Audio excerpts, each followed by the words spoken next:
گوایە کاڵێن ئەو سێموچەی کە فەوتاوە ئێمە ڕەبتمان پێوەی نییە و خەتای لە بەغاوێ. ئەی باشە کاتێک کە ئەمان هەسان بە بیرکردنەوە لەوەی کە نەوتی خۆیان بفرۆشن و داهاتی خۆیان بفرۆشن بیریان لەم ڕۆژانە نەکردبوو کە بەغدا پارەی ئەویان نایاتێ.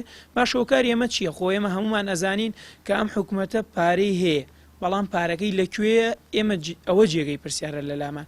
ئێمە وەکو لامان ڕوونە ئەم سێموچەیە کە فەوتاوە کاری لەسەر هەموو کۆمەڵگا دروست کردو. بە نمونە ئێمە لە ناو خوێنکارانە وەزعی ناو خوێنکار ئەبینین. تۆ ئێمە ئێستا بڕیارێکاتوە کە ئەبێت لە 120 پارەی پاراڵێڵی خوێندکاران بدرێت. باشە ئەم دایک و باوکی ئەم تەلەبەیە وهات و مۆزەف بوون، وهات و پێشمەرگە بوون، وهات و داهاتێکی دیاریکراویان نەبوو. باشە پارەی ئەم تەلەبەیە لەکوێوە بێن؟ لە باتی چاکسازی و دۆزینەوەی ڕێگە چارەسەر بۆ قوت و ژیانی خەڵکی ڕۆژ بە ڕۆژ زیاتر بێ ئەمەلی و بێهوایی پێشکەش بە خەڵک دەکا بەداخەوە.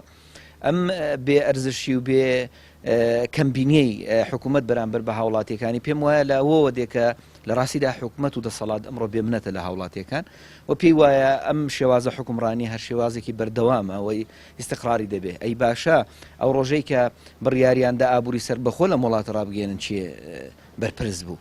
ئەی ئێوە نەبوون لە کاتێکدا کە ژیانی خەڵکی هاوڵاتیان لەم نیشتیمانەدا پارە و موچەیان لە کاتی خۆیاندا بۆ دەهات.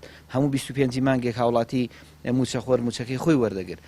ژیانێکی ئاسایی هەبوو تا ڕادەیەک لە ڕووی ئابووریەوە خەڵک تا ڕادێک ئیستیقراریەتی خۆی هەبوو، ژیانی ئابووری جوڵەیەکی باش لە ناو شەقامدا هەبوو. ئێستا لە میوەفرۆشێکەوە هەتا دەگاتە بازرگانێکی گەورە لە وڵاتەدا هەمووی دەستی بەسراوە.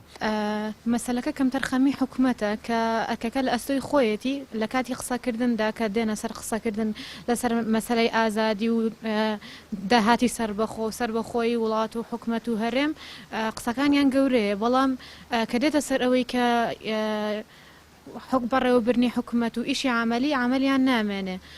هەرچی داهاتی وڵات هەیە بۆ خۆیان بردویانە، بۆ خۆیان هیچ کێشەیەکیان نییە، نە منداڵەکانیان نەنەوەکانیان هەتانەوەی نەوەکانیشان بەو داهاتانەی کە لە خەڵکی ئاسایی دزویانە و بردویانە دەتوانن بژیان باشترین ژیانیش بژیان. منداڵەکانیان هەمووی لە زانکۆ بەرزەکانی جیهان و کوردستان و هەرجیهان و زانکۆی ئەهلی و ماڵ و شوقە و یعنی منداڵە گچەکانیشیان کۆمپانیای گەورەیان بەناوەیە و هیچ کێشەیەکیان نییە بۆ خۆیان و کەسێکیش کە بۆ خۆی پڕبوو ئاگەی لە میلەتی برسی نامێنێ. ئێستا دەرکەوتۆ ینی ئەمان تەنیا وەکو سندوقێک، وەکو تەنیا وەکو هەیئەیەک، وەکو دائیرەیەکی بچووک لە ناو هەرێما کارەکەن، نەک وەکو ئەوەی کە ڕەفراندۆمیان کرد، وەکو ئەوەی کە 30 ساڵ حکوومەتداریان کردو، وەکو ئەوەی کە ئەمانە ئەزمونێکیان هێناوە ئێستا خەریکن لەم قەیرانەیە ئەتوانن باش ئەم کەشتیە دەرکەن.